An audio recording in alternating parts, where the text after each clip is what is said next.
This is the Boogeyman, and you're listening to Sports Guys Talking Wrestling.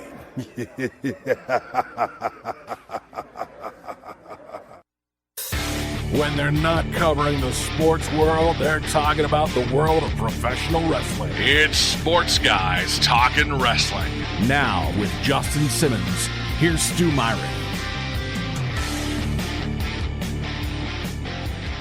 Sports Guys Talking Wrestling on the horn. Stu Myrick, Justin the Smash Simmons. Good to see you, Stu. Coming out of the wet and cold Austin air. Yeah, it's terrible out there, man. Yeah, summer finally ended. It ended about 48 hours ago, I think. Maybe. I don't know. It's supposed to get sunny again at the end of the week. But yeah, but we're not supposed to get above like 70, I think. Oh, I mean, it's time for a change every now and then. It is. Well, that's what I'm saying. But I mean, the problem is that when it gets cold here, it rains. That's like, true. if it just got cold, it'd be fine. Yeah, cold is okay. Cold and rainy, bleh. I've never liked cold and rainy. So, yeah. That's why I don't live in Seattle. That's why we don't live in Seattle. You're absolutely right. We're going to get to a preview of WWE's semi-annual trip to Saudi Arabia. Semi-annual. It sounds like a Victoria's Secret catalog sale. I know. It's semi-annual sale.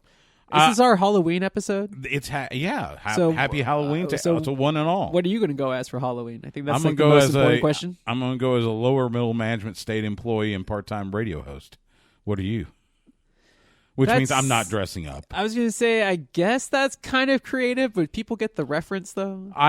Okay, so those of you who listen to The Horn, and we reference Chad Hastings a lot. Chad Hastings, one half of Chad and Kevin, afternoons 3 to 7 p.m. on The Horn. That should at least go as, Chad and I share the same feelings on Halloween. It's not one of our favorite holidays. So disdain is what you're trying to say? You could have summed it up in one word. I don't know if I have as much disdain for it as Chad does. Oh, no. But I don't dress up for work. I don't dress up. Most likely I will be watching football on Thursday night. But what about the kids that come and knock on your door for candy? Kids don't come to knock on my door. Man, you should have saw Stu's face when he said that. It looked like the Grinch himself. Surprised there's no Grinch that stole Halloween movie. There is. That would have been good. There's still time. Yeah. That would Somebody make the call most Jim sense. Carrey. We're going to hit Crown Jewel in just a second, but we need to address, for those of you who have not kept up with this, the situation with NXT superstar Jordan Myles, a.k.a. ACH. Austinite ACH, and the situation with the controversy with the T-shirt that was released by WWE, subsequently pulled. ACH and Jordan Myles, and forgive me, I'm gonna call him ACH just because that's what we know him. We've known him longer as ACH. Sent out some tweets calling out WWE, calling out Triple H, calling out Vince McMahon. Even going so far as calling out Ring of Honor and Jay Lethal. And if you wanna see the tweets, I encourage you go on Twitter at GoGoMyles. You can see the tweets yourself. I'm not going to read them through. Excuse me. All that and obviously the controversy was the design of the logo on the shirt. It was a black T-shirt. The logo on the shirt looked like a red-lipped smile with Jordan Myles as the teeth. Obviously, it was too close to the representation of imagery that has been used in decades past to belittle, degrade African Americans. So. All that. I mean, there's all that. Like I said. Well, I think a lot of questions go into the fact is like, how did this shirt even get produced? It's usually the main one. There's been a lot of back and forth upon that. I don't want to take too much away from the severity of it, but one of the things that he did put out on Twitter that kind of made me open my eyes a lot was the fact that the kid, or apparently who's like the go in between for all this, had just graduated from college or something like that. But it looks WWE employee. But it looks like it was one of those like, hey, my son just got done with college. Can you get him a job type of thing? And like it looks like that's where he got stuck, and what he didn't have any clout to or any experience to handle this. And I'm not saying that's right or that's wrong. I mean the fact that the shirt got made.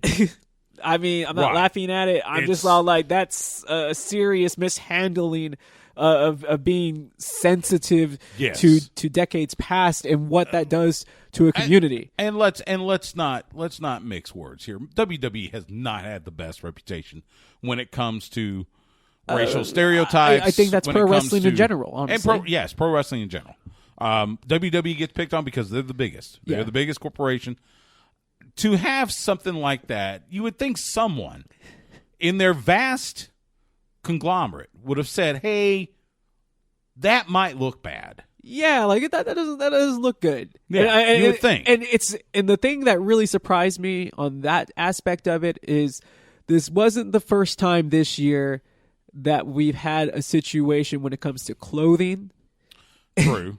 And this type of predicament. Yes. And that came from Gucci. It's come from other big name places. Yes. And somebody should have been able to correlate and put two and two together and be like, hey, this kind of looks like what went out, and they had a huge PR backfire, and somebody should just scrap it from then and there. You would have thought after the backlash with Hulk Hogan and trying to bring him back and everything, you would have thought that maybe they'd be a little more in tune, but apparently not. But I'm not surprised, which is the sad part. True. It's not, this isn't, you're right, it's not a surprise. We say all this. Look, we've known ACH for a long time. You trained with him. We've known him.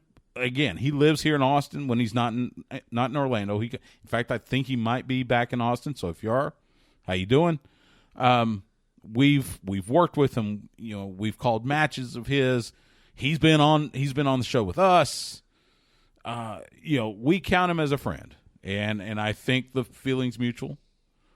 So obviously, we're going to support Jordan Myles because he's our friend. We want to stand up with him. I do say, and I was listening to Booker T on his show on ESPN 97.5 in Houston, and he had some things to say about the situation. And one of the things that kind of resonated with me is how he went about it on social media. And I get that he's angry, and he's got every right to be angry. I was angered when I found this out. There are certain things that and again, this is a personal thing. There are certain things, if you follow me on social media, you'll notice there are things that I do not put on social media.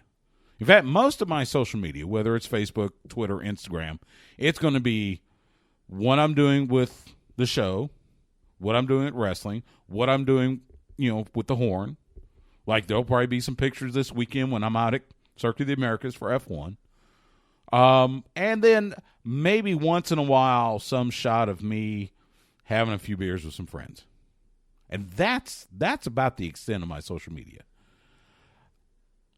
And I know there are those that use social media in a positive way, in a good way. There are those that will, for lack of a better term, air all of their dirty laundry on social media. I'm not saying that's what Jordan did. I do think there are some things that in my opinion, it seemed like he crossed the line. Again, anger fueling it. I get it. Herm Edwards, when he was still working for ESPN, before he took the head coaching job at Arizona State, he did a symposium for NFL rookies. And one of the lines, we used to have the clip at the Horn where he talked about, think about it before you hit send. Because once you hit send, it's going to end up on SportsCenter.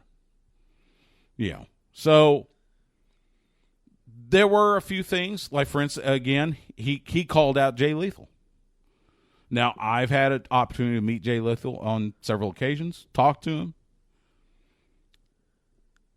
I can't speak to what Jordan claims. All I know is that Jay Lethal has always been professional with me in every dealing I've had with Ring of Honor. Well, so I mean, and I'm just saying, this is me giving my 2 cents worth as a 51-year-old, poor white boy from East Texas. I guess the best way to put it. Well, the thing is, when it comes to Jay Lethal, as in any business, some people have transgressions between each other, and yes. That's between them. Yes. And, I mean, he probably should have kind of kept that one to himself. I don't understand what the purpose was necessarily. I would have to go back and read the tweets for context, to be honest, on that portion of it. But that one was just kind of unnecessary. But the one about the WWE, though, I felt that he was more well within his line to do so, because nothing ever changes until there's a big media uproar and it kind of ruffles their feathers, and more importantly, it was going to start probably hurting their bottom line. Yeah, and I can see that as well. And that's the only way that they'll get any real change. Right. Now, hopefully he has thought about this. I think he'll be okay wherever he ends up. Right. That's just that's where I was going to go. Was it would surprise me if he is with WWE. Going but they forward. They can't fire him. No, I don't think they would. If they fired him, you know how bad the fallout would be. It's like, oh, sorry, we made a racist mistake. Now we're going to let go of the guy who complained about it. Right. There's no room for that in 2019. Right. And there should have never been room for that back in 1990. Right. You're absolutely. You're right. I simply want the best for Jordan. Whether he is with NXT, whether he's with WWE, or whether he leaves, becomes ACH again, goes to AEW or New Japan or whatever. He's a fantastic talent in the ring. He's funny outside the ring. I want to see him wrestling. It doesn't matter where. It's very refreshing to me to see a guy who knows that he is living his dream. He finally has worked all these years to get to where he wants to be. And he knows that they, in this case, treated him very poorly. And other athletes would stand there and take it just because they want to make the paycheck. Right. And this guy, ACH, man, he has the cojones to stand up to Big Brother, essentially, the WWE, and say, hey, you guys have messed up seriously, and I want some answers. And that takes guts. Yeah, and the funny thing is, knowing him the way we do, it kind of doesn't surprise me. He is not one to stay quiet. But even the people that you think are the badasses of the badasses that can never be told what to do, once they sign with the company, when they sign with the E, when they sign with WWE, they start to fall in line. They know that there's good money to be made, and that there's a possibility of switching over to another career because you made it in that industry and you come out with their millions and millions of Universal fans. Yeah. Part of that WWE universe. So he's willing to give all that up, essentially. I'm not saying that they are going to fire him. They shouldn't fire him. If anything, this should lead to a huge push for him. You would hope. And if it looked like they were going to try to do something, maybe, put him together with Keith Lee, which would have warmed our hearts because, seeing those two together, especially as well as we know them, that's good stuff. We'll just have to wait and see what the future holds for him. But people always say, we stand with him. Yeah, put your convictions up front. Let people know where you stand, and more importantly, value yourself. Yes. Because if he wasn't willing to say anything, that would just say that he didn't value himself as a human being. So it's very refreshing to see an athlete willing to make a stand, and I hope everything works out for him in the most positive manner possible, because I'm afraid that there would be retaliation because that is the old WWE. But now that it's 2019, I'm hoping that there's some changes and that they understand that, hey, they have to eat pie, eat crow, whatever you call that old... Eat crow. Eat a little crow. I was going to say, well, it was eat The Rock. The Rock would say pie. Humble pie. A little bit of different pie. Maybe a different pie. I don't think it's humble pie, Stu. If The Rock was here, I'd tell you. You think The Rock would ever go to Saudi Arabia? I believe if the paycheck's big enough. I believe anybody will go to Saudi Arabia if the paycheck is big enough. Well, I don't think anybody. Let's not get into a conversation you don't want to have. Well, because, no, I'll straight up ask you. Let's look at who has refused to go in the past. Sami Zayn doesn't go. There's a reason, right? Kevin Owens doesn't go reasons to support Sami Zayn. Yeah. Daniel Bryan doesn't go. Reasons. Yeah. So that's what I'm saying. Saudi Arabia this Thursday. WWE Crown Jewel. This Thursday at 1 p.m. Eastern, noon Central. It'll be on the WWE Network, coming to us from the King Fahd International Stadium in Riyadh, Saudi Arabia. They are, I believe, 8 hours ahead of us time-wise. So that's why it's going to be on in the middle of the day. We're going to only touch on a few matches in the few minutes we got left in this segment. Let's go with this Team Hogan, Team Flair. We saw on both SmackDown and Raw Hulk Hogan and Ric Flair out there, pumping up their respective teams. We've seen more Hogan and Flair in the last couple of weeks than we've seen like half of the WWE roster. I'm sure ratings are up, though, right? Actually, no. Oh, well, I thought it was going to work. Actually, in fact, SmackDown Friday night, again, now, understand SmackDown was moved to FS1 because that was Game 3 of the World Series. But SmackDown did under 900,000. Yeah, but that's it's FS1. But that's straight up cable. That's pretty good for straight up cable, and with the World Series going on. Not necessarily, because when SmackDown was on USA, they were still doing a couple million. Yeah, but that's not on a Friday night against Game 5 of the World Series. Game 3, whatever it was. Game 3. It's baseball. I don't care. Come on. we've gone over this. You seem so surprised. So you got Team Hogan, which is Roman Reigns, Ricochet, Ali, Shorty G, Chad Gable. You love that outfit. The outfit's awesome. No, not really. He looks like a cheerleader.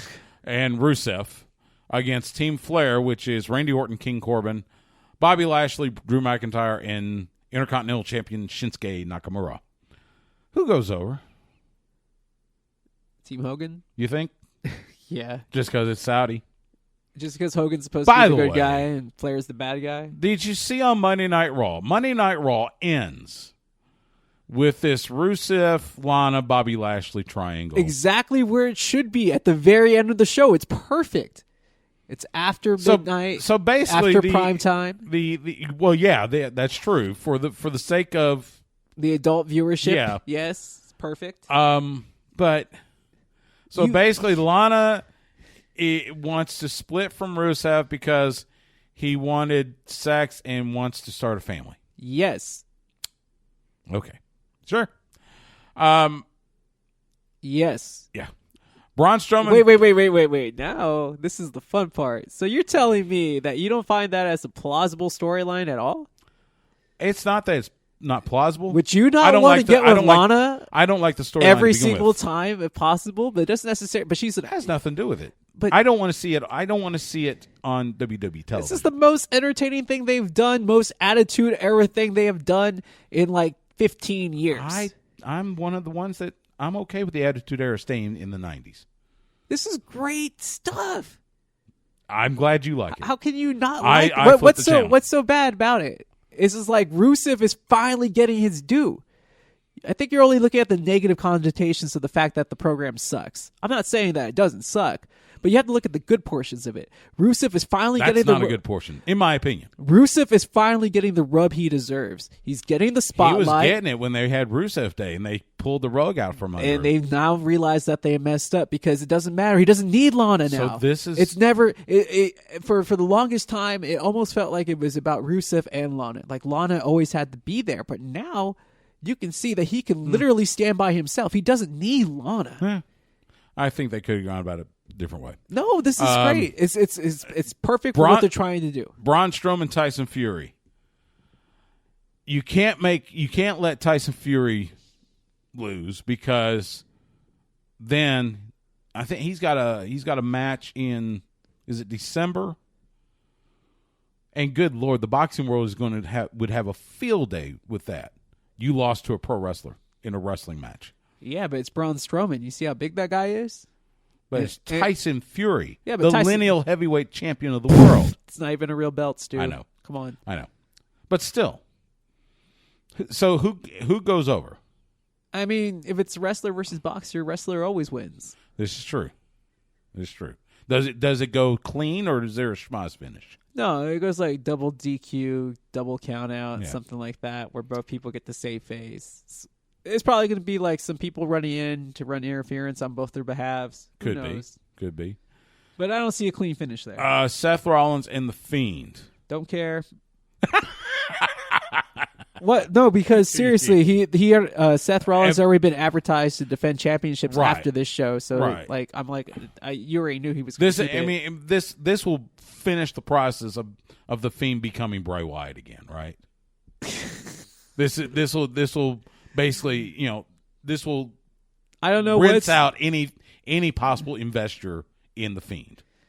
They probably go DQ again. They probably go no finish. No, they can't. Ref can't stop. Ref can't stop the match. Has to be falls count anywhere. Wow. Double pin. Double pin? Yeah. How do you have a double pin on two people? Stu, it's not that hard. Somebody gets hit in the face with a chair. The other one gets hit in the back of the head with a sledgehammer, and they both fall over with both arms drape over each other while they're both laying down. They could pull that or off. Or it could be two legs. Saudi Arabia might be the only place where it doesn't get booed. Because if they pull that somewhere in the United States, oh, good Lord, you thought Hell in a Cell was bad. But why is that a bad finish if it's something that people don't always see? Because I think people want to see a finish. Maybe, but I mean, doesn't the crowd always want something that they haven't seen before? No. Yes. No. Yes, that's the biggest complaint all the time. Give me something I haven't seen before. Brock Lesnar, Cain Velasquez. Brock's winning, right? How many double DQs can he have on one card? It's WWE. This could be the double DQ card. I know, that's what I'm saying right now. But Brock's going to win. I mean, he's going to retain the belt. I'm not sure how he's going to win. Yeah. But he definitely will retain. There's too much money to be made. They can't just give it all away at a Saudi show like that. Crown Jewel just gets in the way of everything. I agree with my boys from What Culture. That's WWE Crown Jewel this Thursday at noon Central, 1 p.m. Eastern, WWE Network, coming to us from Riyadh, Saudi Arabia. When we come back from this timeout, we got some AEW to talk about. We'll talk about it next on Sports Guys Talking Wrestling on the Horn.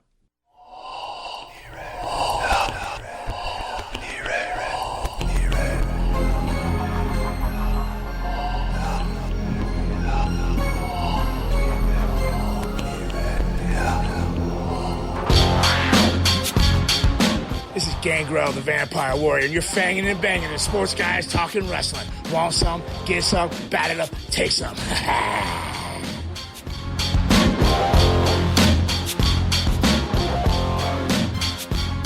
Sports Guys Talking Wrestling on the Horn. Talk about Attitude Era. Now, that was one of the coolest entrances in the Attitude Era.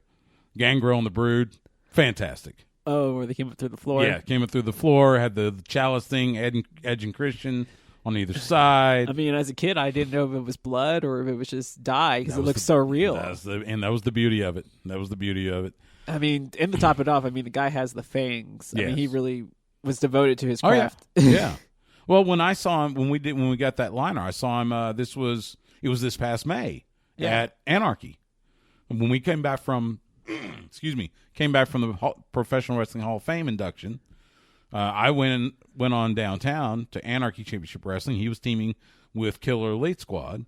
So, and yeah, he had the fangs on then. It was great. So he's got his own wrestling school. Our friend Cahagas, I believe, does some work with him there. So, All Elite Wrestling, former NWA champion Cahagas. That's right. Former NWA World Heavyweight Champion. AEW. A few things to talk about from them. As we are airing or have aired, AEW Dynamite has just aired. If you're listening to us on the Horn, AEW Dynamite this week, you got Hangman Adam Page taking on Sammy Guevara. That should be a good match. I'm happy for the rub Sammy Guevara's getting, being in the inner circle. I mean, did you pay your respects to the horse? I did. I did. Sad that the horse died. The horse that Hangman rode into the arena at All Out has passed away. So, but anyway, that should be a fun match. You've got a 6-man tag with the Elite, Young Bucks, Kenny Omega taking on Kip Sabian and the Hybrid 2, Jack Evans and Angelico. There's a contract signing for the world title match at Full Gear with Cody Rhodes and Chris Jericho. And then the finals to crown the first AEW World Tag Team Champions. Lucha Brothers taking on Kazarian and Scorpio Sky from SCU. And the Rock and Roll Express to present the titles to the winners. Oh, I thought they were working this card. I was like, man, they're still going at it. It may happen. Who knows? They were at the NWA tapings. I know. And I'm not gonna spoil it for anybody, but they made an impact at the end. So just keep tuned to NWA Powerrr. By the way, if you're not watching NWA Powerrr, you need to. It is fantastic. It's the perfect amount of wrestling. 1 hour. Seriously. It's the perfect show. It gives me exactly what I need. It has all the storylines, everything tied up in a nice little neat 45 to 50 minute package, and it has interesting commercials. It's really well done. Tony Fox, waffles and tire irons. That's just fantastic. What was the kayfabe cocktail? Yeah. From Austin Idol. We got to see Ricky Starks and Aaron Stevens. Yeah. Well, Aaron Stevens was on Magnum P.I. on CBS. He was playing the bad guy. Didn't have any lines. It's only because I watch Magnum P.I.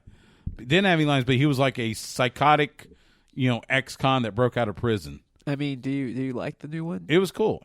Yeah, it's fun. Okay. It's fun. I was like, I like the original, but I don't know if I'm. I like the original. I ate at Tom Selleck's restaurant once in Honolulu. But yeah, Ricky Starks, during their little, exchange before their match, gave us this little gem. You talk too much. So now we're going to add that to we've now added that to our soundboard. For anybody. That's definitely going to be on Botchamania like this week. That's for sure. Fantastic. Do you ever watch Botchamania? I do. Okay. I've met the guy. He was at. You met Matthew. Yeah, he was at the first Starcast. So Matthew. Oh, he's a genius, Matthew. But you do know that segment where there's always you talk too much segment. Yes. That is going to be the intro going into that segment. Like next time he makes his next beautiful. His next video. It was perfect. Ricky Starks. He is doing so cool. Doing so well on that show. Yeah, I can't wait to see more from him. Well, it looks like they have him. The current Pure Prestige champion for Inspire Pro Wrestling. It looks like they have him lined up for some pretty big push. Yes, I think so. Of course, it's leading to their pay-per-view Into the Fire coming December 14th. Sold out pay-per-view? Sold out. Yes, that one sold out. Their first night of tapings on the 15th is sold out, and they've got limited tickets left on December 16th. It's the show to be watching. It's perfect. It's just so well done. So I wish I could explain it better than that. It is. So NationalWrestlingAlliance.com. If you're in the Atlanta area and you can find a way to get there, make sure you watch it. I guess if you like wrestling, do you just enjoy old-fashioned professional wrestling, like what it used to be like when you were a kid? Yeah. More than likely you're a teenager, then that's the product for you. It's the stuff that I grew up with. The exact stuff I grew up with. AEW made a couple of other announcements. First of all, so AEW teased this announcement on Monday. Big announcement coming at noon. Big announcement. Every announcement's and big. It ended up being that they're going to do AEW Dynamite on New Year's Day from Jacksonville, Florida. I thought that was a pretty big announcement. Yeah, but it wasn't big if you don't live in Florida. I think that it was kind of like I think this gave people more than enough time to make travel arrangements to get to Jacksonville, Florida, so they could spend New Year's with their AEW family. Well, Tony Khan didn't think. I know. I saw the tweets. So he apologized to everyone. And he, in fact, called out whoever Jeff is. I guess whoever runs the social media. So says, we need to make bigger. Make these announcements actually big. So who knows? We may see that in the future. They have. Let me ask you this. So last week on Dynamite, the main event, Jon Moxley and Pac. Pac or Pac? I always say I say Pac because of X-Pac, but I think it's Pac, right? No, it is Pac. It is Pac. Okay. But honestly, Stu, I didn't even go back and watch AEW. That's okay. I have to admit that NXT had the better wrestling that week. It did, and I got to ask you about that real quick. But they ended in a time limit draw. Yes. The TV time remaining, time limit draw. That happens. It happens, but we haven't seen it on TV in a long time. Okay. What did you think? I'm fine with it. You're cool? I thought it was good. I thought it's a good way to extend the story. At the same time, and there was a mess up with the end of the match, so it didn't make it to TV, but they showed it on YouTube and they showed it on AEW Dark. So okay, now I have to ask. Now the WWE did that with the beginning much more slack. Or much more flack. They would catch more flack as opposed to getting the amount of slack that AEW may be getting from this. It was more on Kenny Omega. Kenny Omega missed a cue. So basically what was supposed to happen was he was supposed to come out and I think confront, I guess, Pac, and because I think it's Kenny Omega and Pac at Full Gear, and then Moxley was supposed to make a save or Hangman Page was come out. Anyway, they went ahead and did it, but they showed it on YouTube, I think, the next day. So, yeah, it's a production mistake on AEW's part, production mistake on Kenny's part because he missed his cue. But, I mean, these are the things that need to get better. Right.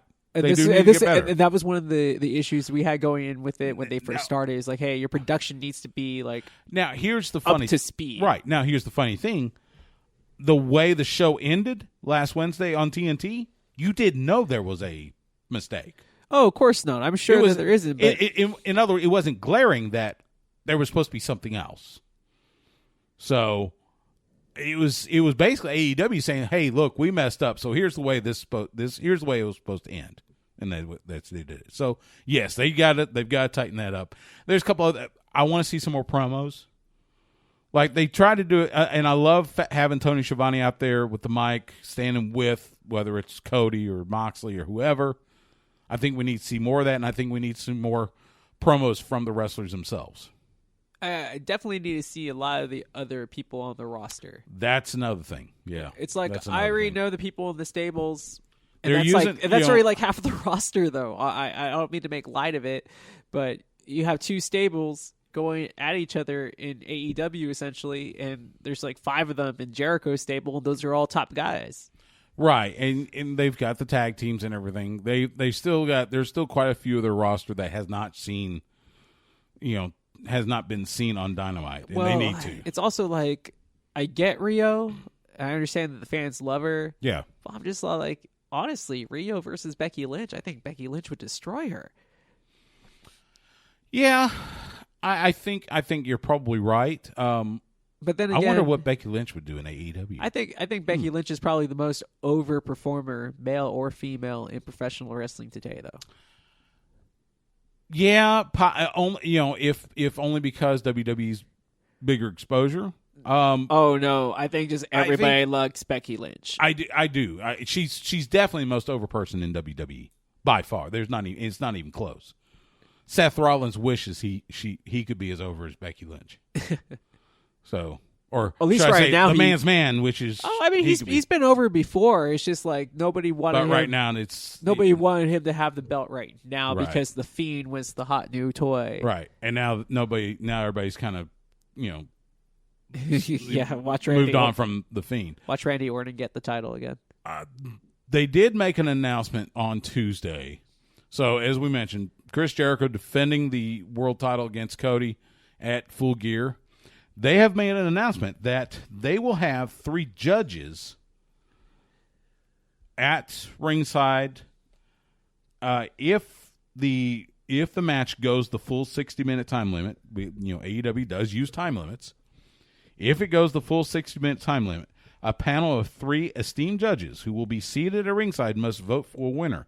In the event there is not a unanimous choice, majority decision will be the winner. This will ensure that a draw will not be the outcome of this World Championship title match. This is from the press release that AEW issued. This has the feel of the first Clash of Champions, Sting and Flair.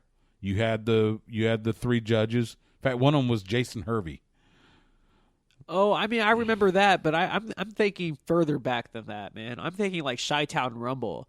I'm thinking Steamboat Flair for the 16-minute Iron Man match, and then Terry Funk pile drivers him on the table because he says that he should be the first in line for a title match, and Flair is like, no, the NWA recognizes somebody else as the number one Well, but they contender. didn't have judges for that match. Yes, they did. They did? That's why Terry Funk's in a tuxedo pile driving Flair through a table. No, he was doing commentary. No, he's not. They had him, they had Luthez, and they had some other guy that was very... I have to go back and watch it. Maybe I'm wrong.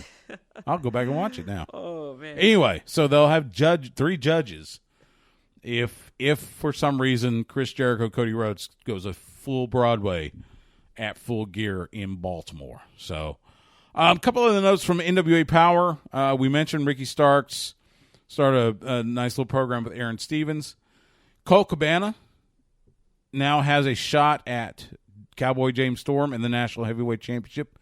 He earned it winning in a 6-man match. It was Colt, Mr. Anderson, and the world champion Nick Aldis, defeating James Storm and the NWA World Tag Team Champions, the Wild Cards. So Colt Cabana and James Storm, I'm sure we will see that eventually. So that should be something we'll look forward to in a future episode of NWA Powerrr. More from the world of wrestling after this time out. You're listening to Sports Guys Talking Wrestling.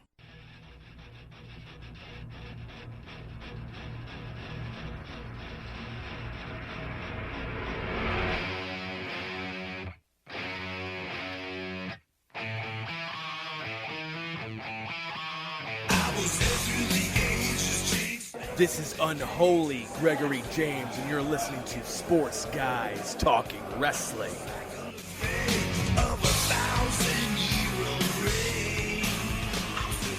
Sports Guys Talking Wrestling, Stu Myrick, Justin the Smash Simmons podcast only segment. By the way, Justin, you were right.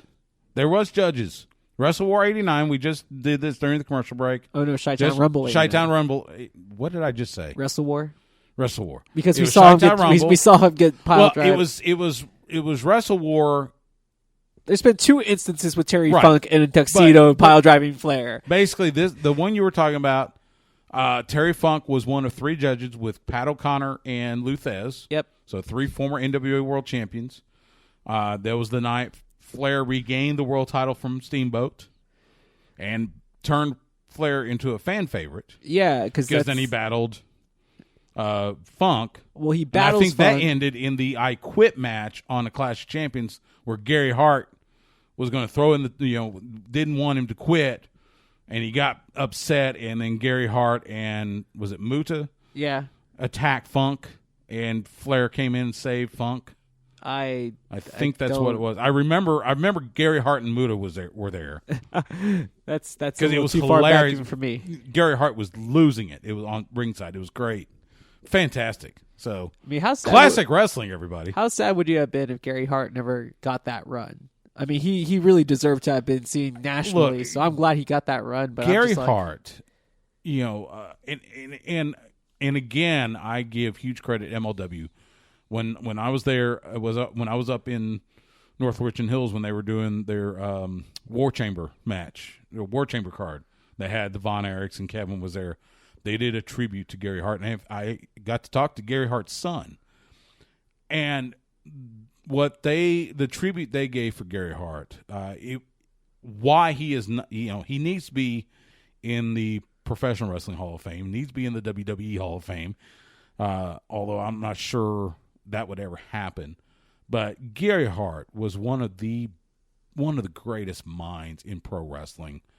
I mean, he booked world class during its height. Oh yeah, easily. He was, and he saved Crockett back in the day. That was part of Jim Crockett Promotions, with what we were just talking about. I mean, just a fantastic individual. Like, I really don't feel like he gets his due sometimes. No, just he because doesn't. he passed away early. and didn't get a chance to get on, this type of new wave of pro wrestling retronism where it's all like, hey, all the old guys back from the 80s and 90s have Twitter now, and now you can reach them at all the conventions all the time. Who today would be great with Gary Hart as a manager? Is there somebody in particular?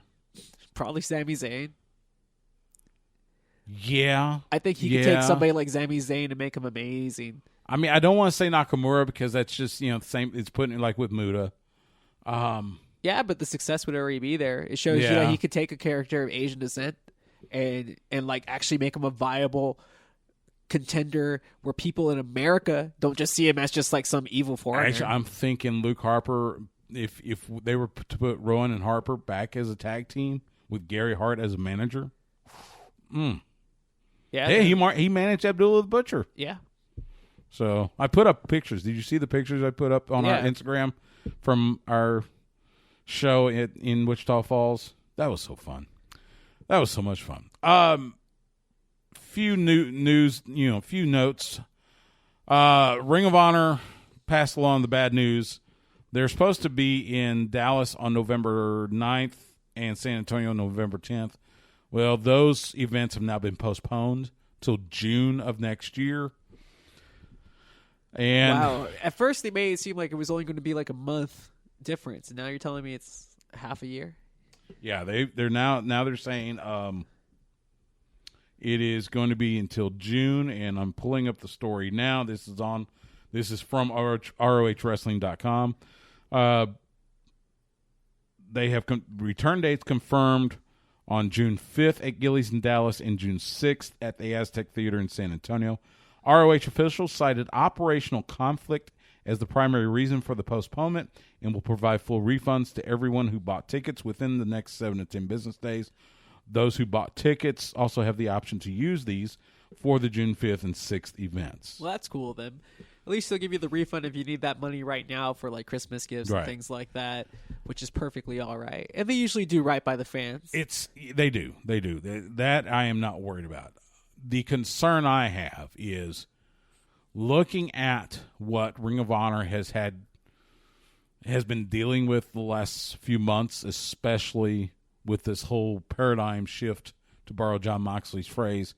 In wrestling, they've been kind of the child left behind. And they've seen their crowds decrease. They've seen pay-per-views buys decrease. This is nothing new that we've talked about it, and we've even brought this up in the past. Like, this was going to be an issue going forward. Like, how are they going to overcome that? And they haven't really addressed it per se. Well, yeah, but I thought they made a really good move though by taking the title off of Taven and giving it to Rush. Right, because that will at least give you a chance to win a whole new fan base south of the border who is familiar with Rush's work, and he's a great wrestler, so I think he'll be able to win over fans.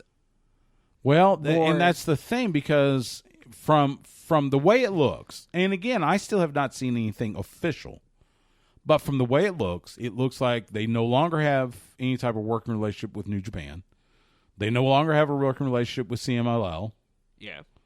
So they're back to just being them. Yeah. And they dominated the whole indie scene when they were just them being them back through the early aughts. Right. Because it's just a matter of... They were progressive then. And they have, ever since they signed with Sinclair, they lost that edge. They no longer were that progressive, hey, we have to think outside the box. Once they got the money, they got a little complacent. I'm not saying that everybody felt that way. Well, that's the product that they showed. That's what the product looked like. It just feels like everybody's passed them by. Oh yeah, definitely. I mean, we were watching Impact Wrestling, their debut on Access TV, and from what I have read, the tapings that are going to be shown over the next few weeks were great. They're hot. MLW is doing good business. They got people that people are going to pay to see. Right. And ROH right now just doesn't have those type of wrestlers. Plus, you've got the word about, there's the talk about Marty Scurll, may depart as soon as his contract expires. I've been waiting for that. I thought it was going to happen the first time. I thought it was too. And then he resigned. But apparently, Well, I mean, and He this may be more. He resigned. Yeah, he resigned. You're right. He resigned. And we even mentioned it to, I forgot who we were talking to that day. And I was like, well, why did he resign if they weren't going to give him the title? And then he said that he had decided that he didn't want the title in order to kind of push his own brand or something like that. Well, that and there's I even think though he clearly should have been the guy holding the title when Matt Taven won it. At MSG, and I feel bad for Taven because I mean you work really hard to achieve your dream of being a champion of a big promotion like ROH, but it's kind of like the NWA belt. Sometimes you just come by and win championships when those championships aren't as significant as they used to be. Yeah. And right now they're just in a down period, although the rest of the business is in an up period. Yeah. So it's been really strange because you figured if anybody was going to catch this wave, it would have been them. Yeah, you're right, and it just seems like they've kind of like, they're still there. You can still see them on TV, but it's not the same. Well, I hate to say it like this, but like a wrestler like Cheeseburger, I know he can use some bookings now, so people go out there and book Cheeseburger if you can, because he needs those 2 dates back from those Texas dates now. But I mean, the guy's never really competing for a title, so he doesn't necessarily get me excited to watch him. Yeah. To put his name on the marquee. And for as good of friends as we are with the boys, because we used to see him in Wrestle Circus, the Tate Twins, it's like almost everybody's act fell apart as soon as they were separated from the Elite. No. Oh, as soon as they were separated from Dalton Castle. Yes. I agree. I know that was all injury based and stuff, but no, I agree though, and I think this heel run, I have not been able to buy into it. I don't think anybody really wants to boo him. That's the problem. That's the problem. He had such a unique character and such a great gimmick. Yeah, you don't want to boo him. And the problem is that he also got hurt, and he doesn't want the surgery, which I can understand. And we've talked about this before. How much longer does he have? Because, and then you got a guy like Jay Lethal who just broke his arm, who's up there in age. I was just going to mention that.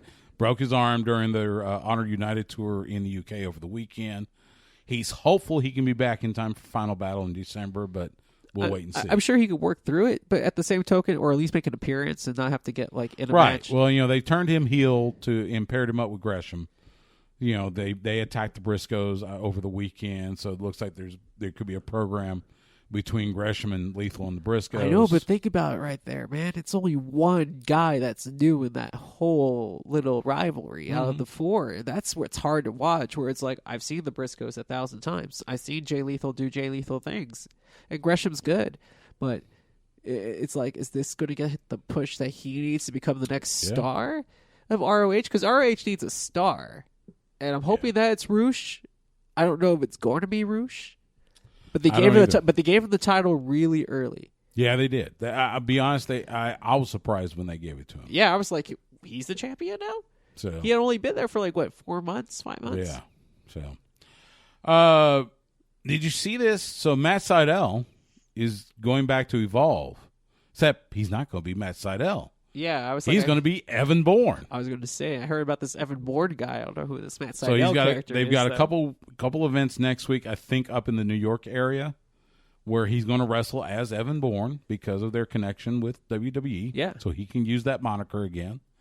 So, and then he's got a couple more dates in January, I believe, that he's going to wrestle. So, I'm all a little, blast from the past, and not to mention, anytime you can see Matt Sydal, Evan Bourne, whatever you want to call him, see him in the ring. He's fantastic. He's one of the best legitimate high flyers in the business. I'm not sure. It's been a little while since he made his WWE run. And even then, during his WWE run, he was doing some amazing stunts. But then, since then, between his work in New Japan and Ring of Honor and Impact, and he's had a few injuries, though, along the way. He has had some injuries. injuries. And age catches up with everybody. So I'm always just... that has to be the most difficult thing about wrestling.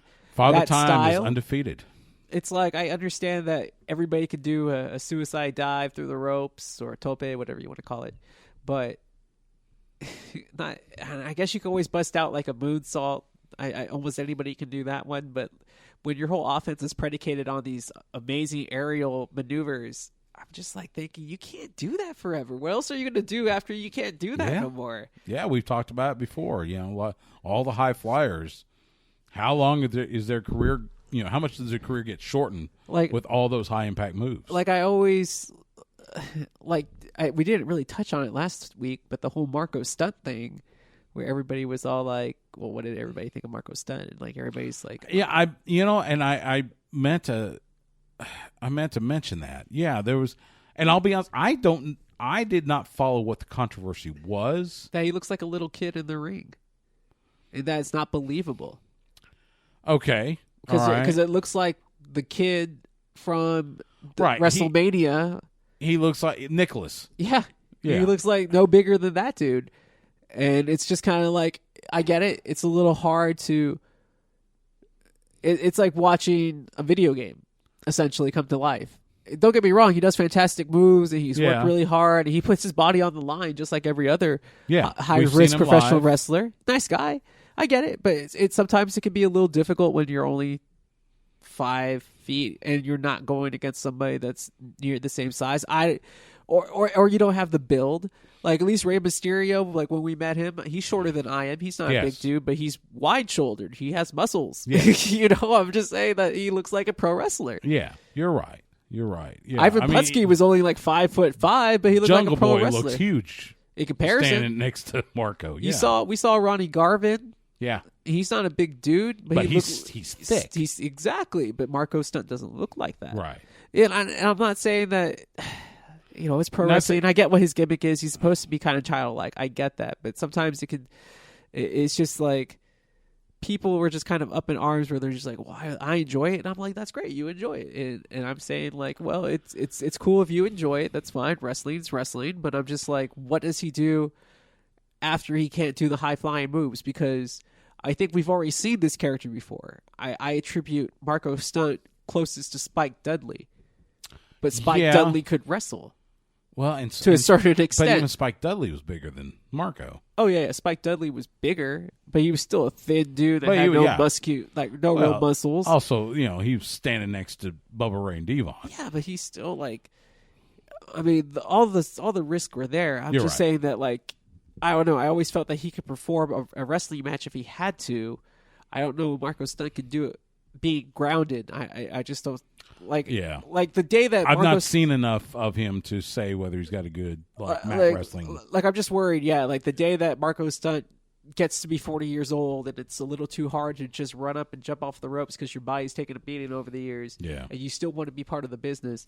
What do you transition to? And who knows what the fans' taste is going to be when he's 40 years old? You never know what it's going to be from week to week, much less years down the road. You didn't touch on it during the show, but I had to ask you about the Street Profits. I mean, they seem like they're the most over people on Raw besides Becky Lynch. They're definitely over. The gimmick is good. You want the smoke now, Stu? You want the smoke? I love the fact that people have to say that now. I'm okay with everybody having the smoke. I'll pass. I love it because you got little kids saying we want the smoke. It's great. That just blows me away. But yeah, it's fun. It's good stuff, and they're not to mention they're fantastic in the ring. What I think when you really think about those, Stu, when you make the comparison, we want the smoke is nowhere near as bad as say we want head. No, that was pretty funny actually because it meant two things. But I was thinking about Suck It. When DX was first popular, true. I mean, you had little kids that still do the whole cross chop and everything. You're and I was right. like, do they really know what they were doing? No, it just looked cool. But it was cool, and I think Street Profits are cool. I really do. I like what they do. I like their stuff. I think Dawkins is the bigger one, right? Is that right? I believe so. I could be wrong. He's just got. I mean, it's like he looks like He looks like D'Lo Brown. Little bit, and then Montez Ford. Good Lord, I mean, how he comes off top rope with his lankiness, it's fantastic. We mentioned MLW earlier. MLW's got a pay-per-view this weekend. MLW Saturday Night Super Fight. It is on Saturday, coming to you from Cicero Stadium in Chicago. Start time 6 p.m. Central. You can get it on pay-per-view, and I think you can get it on Fight TV. The card looks like this. For the World Heavyweight title, Jacob Fatu from Contra Unit, defending against L.A. Park from promotion from represented by Selena De La Renta. I can never say their whole little thing. Well, this is the L.A. Park that. This is La Parka from WCW. This is the original L.A. Park, the one that didn't get seriously hurt just a few weeks ago. Right. This is the chairman. So he has been active in MLW. Now he gets a shot at the world title. He got the shot. He won the golden ticket. Oh, and he won a golden ticket by winning a match. I think it may have been Battle Riot. Anyway, this is his title shot. For the let's see. For the middleweight championship. Isn't it amazing that dude's still wrestling? L.A. Park? Yeah. Oh. I mean, it's been 20 years since we see him in WCW. He looks thicker than me, but yeah, it's crazy. And of course, his son is in MLW as well. So, for the world middleweight title, Teddy Hart defending against Austin Aries. We got to see in Dallas. Wow, Austin Aries making the attack on Teddy Hart. That's like a dream matchup from the early 2000s when those two guys were like the independent darlings. Oh, but they also both had the attitudes that were really bad, so you probably would have never saw that match back then. And now you get to see them. Yeah, so now that everybody grows up with time, I think we finally get two professionals getting a chance to work against each other here. I agree. That'd be nice to see. I agree. Teddy Hart with the best ring attire ever. I mean, some of that stuff's just fantastic.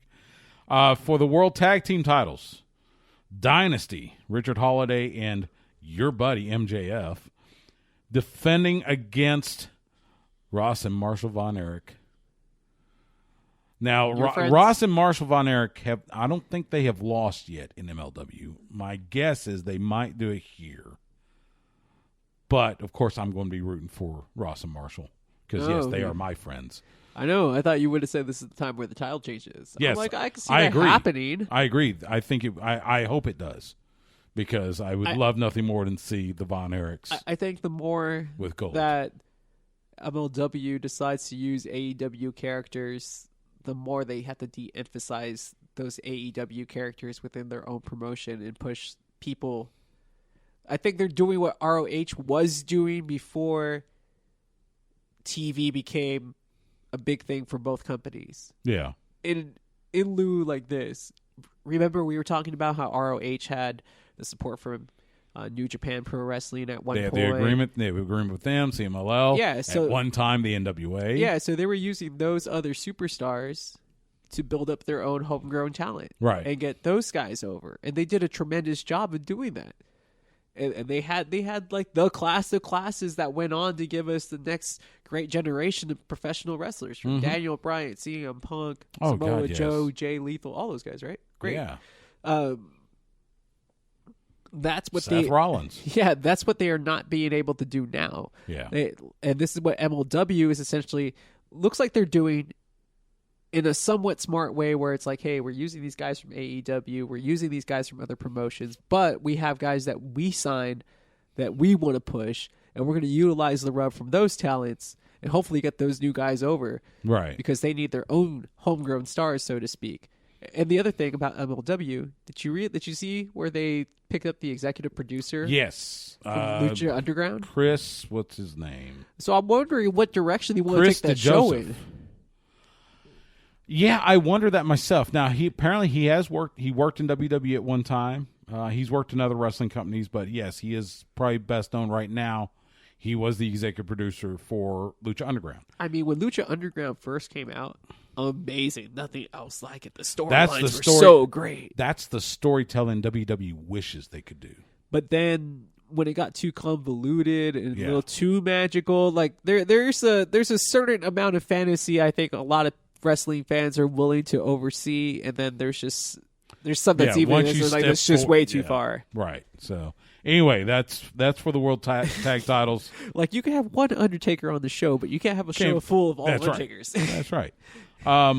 Timothy Thatcher taking on Filthy Tom Lawler in a match for the National Openweight title. Hammerstone taking on Davey Boy Smith Jr. from Have you seen Hammerstone? Yeah.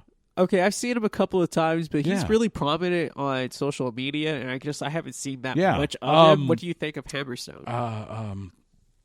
Our buddy Houston Carson had him in for Lions Pride a few times, and I've seen him a few times for MLW. I mean, there was a time he looked like a young Triple H. I mean, his body is cut like it looks like it's cut out of chisel, out of granite. I mean, it is. I mean, just a fantastic look. If he's got the moves, he's been doing some work in Pro Wrestling Noah, because MLW Pro Wrestling Noah have a working agreement now. He's got the look and the, I don't know, there's just something about him that screams big star. Yeah, you think he's going to make it? He's like one of those guys that you think that's going to be pretty big. Him and I JF. think he could. Yeah, I think he could. I mean, obviously, I think that Sammy's there. ACH, if he gets the look. Same thing with Keith. There's a lot of guys where I'm like, oh, yeah, those like the next crop of big-time superstars. Oh, yeah. In a Stairway to Hell match, and I got to see these two guys in their, what they call it, the Bunkhouse Brawl match in Dallas. Jimmy Havoc and Mance Warner. There will be blood. Just a little bit. There will be blood. So in that match. So don't wear white if you're in the front row if you don't want it to get stained. Low Key facing Brian Pillman Jr. from the New Heart Foundation. What's the match? Isn't there like some sort of dream match taking place in England here like soon where it's all like Pac versus Amazing Red or something like that?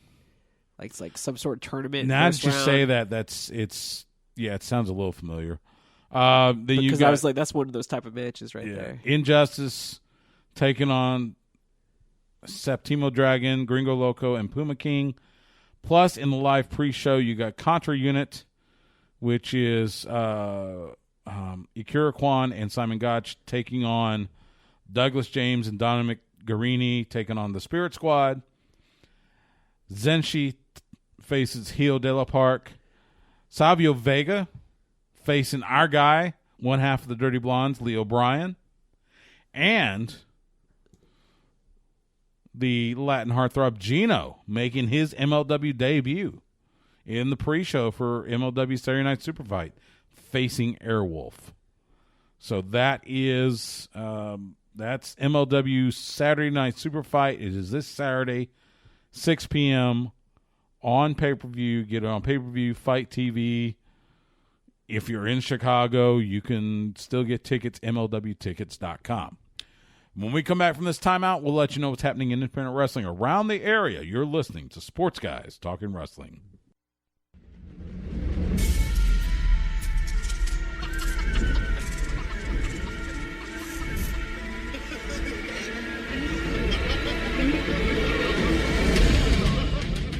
This is Marta the Moth Martinez from Lucha Underground, and you're listening to Sports Guys Talking Wrestling. It's going to be fun. It's going to be fun.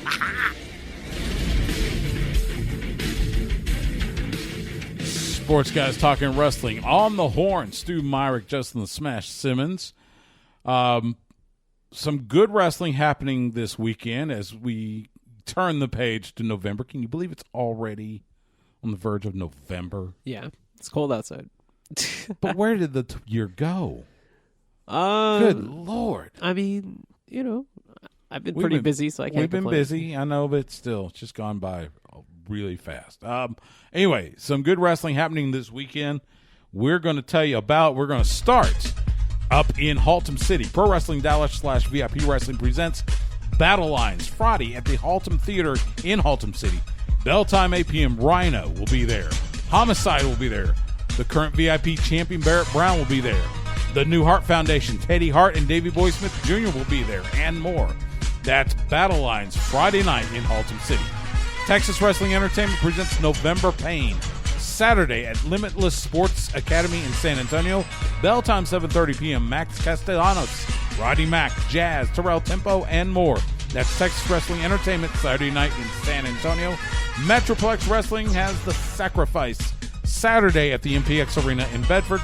Bell time 8 p.m. Jason Silver, Hardicus, Dmitry Alexandrov, Byron Anthos, and more. That's Metroplex Wrestling Saturday in Bedford. And that is a look at independent wrestling around the area. Make sure you go see some wrestling in your area.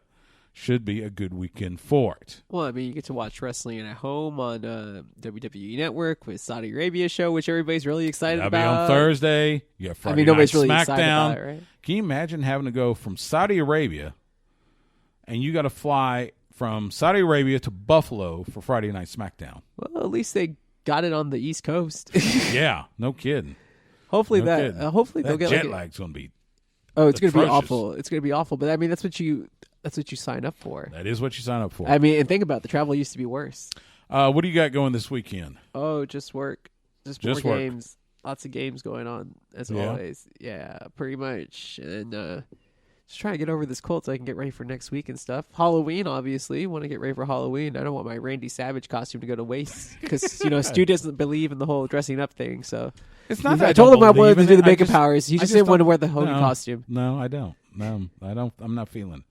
Told him we could have gone as Luke and Butch. We could have gone as the Sheep Herders, or what were they called in WWE? The Bushwhackers. They were the Bushwhackers. Sheep Herders in Mid-South UWF. Yeah, I mean they were. I met Bushwhacker Luke once. I know, but they were a dangerous tag team when they weren't in the WWF. When they were the Sheep Herders, yeah. They were they were a hardcore bloody team. I saw them live in a barbed wire match against, I think it was Dr. Death Steve Williams, Ted DiBiase. Yeah, that makes sense. In Longview, Texas. That makes perfect for sense. Mid-South. Actually. Yeah, because wasn't DiBiase and Williams the tag champions for a little while? Yes, and they were the baby faces. Yeah. So I was like, that would have been a fun match to see. Especially, I could imagine that must have been like the first time you saw barbed wire in the match. Oh, God, yes. Easily. This was 1985, I think. Yeah, you wouldn't have saw that too often here. No. Oh, and by the way, we were talking about NWA wrestling. I mean, did you see our friend Thunder Rosa make her appearance? I know. Finally, we've been asking about when she was going to finally come on. I think it looks like they're going to show her next week. So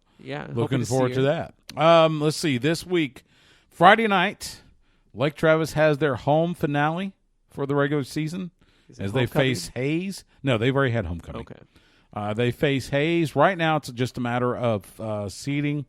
Lake Travis pretty much has the district title wrapped up, but they've still got to beat Hayes. There's a scenario where they could lose it, but Lake Travis Hayes, 7:15 with the pregame, 7:30 p.m. on the Horn, 104.9 with Mark and Bucky in the booth, and I'll be on the sidelines. Again, this is the home regular season finale. They've still got one more game next week at House Park against Anderson to wrap up the regular season.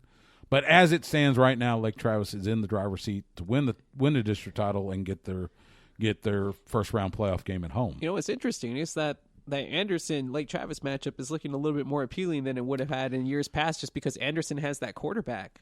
It does. Now it's and again, this it's kind of we've that said means this it'll be like week 56-25 or something. Well, that's the thing. Because they've still got to play both Westlake and Lake Travis. Like Hayes played Westlake last week and got demolished, like 65-7, I think. And now they got to come to Lake Travis. So anyway, you'll hear that on the Horn 104.9 with the game. Oh yeah, they got destroyed. I mean, but Westlake isn't a bad team. They just got unlucky. Westlake's look. Lake Travis got lucky on that win. Yeah, basically. I will readily say that. So the Horns on a bye week, thank God, because I don't want to see that defense on the field for at least another week. This is the good part about not being a Horns fan. I know. I feel great. For you, sure. For me, what? The Aggies and UT have the same exact record. This is true. They should play each other in a bowl game. It would make perfect sense. That would be fantastic. I think they've tried to do that. The SEC doesn't like that. Cowboys are Monday night. They're at the Giants. So you'll hear that on the Horn. So it gives you Monday something night. else to watch instead of Raw, I guess. Yeah, that'll probably hurt Raw's ratings, at least in this area. So and the New York area? Sure, and in the New York area. I mean, even though the Giants it's the Giants, yeah. Well, who knows? They always play the Cowboys. All the NFC East games are never like a gimme.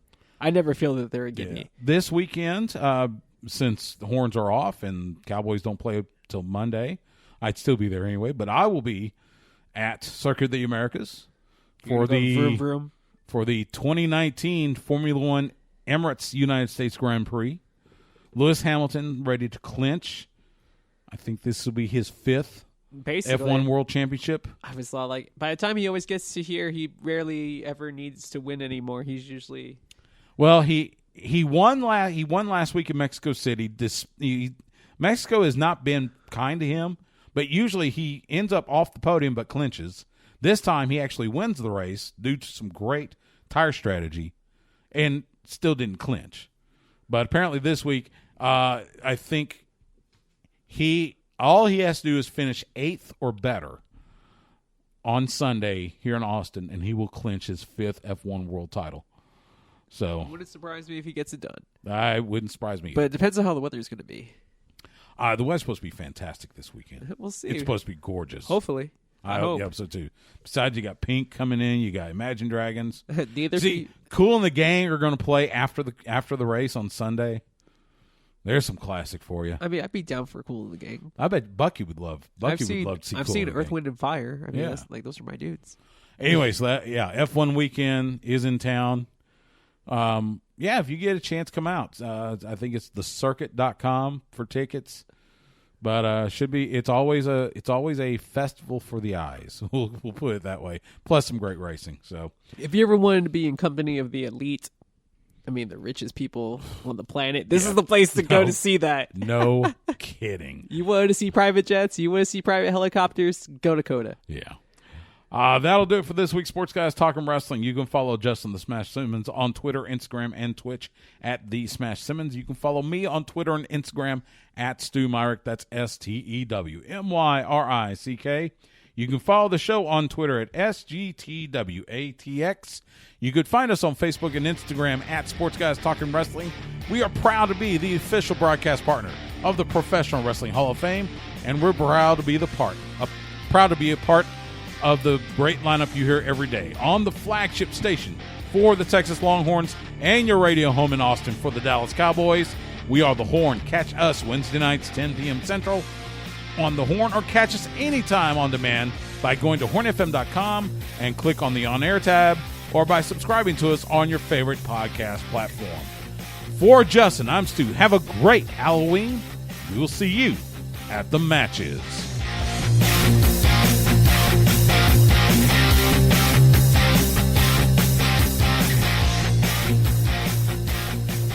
Goodbye and good night.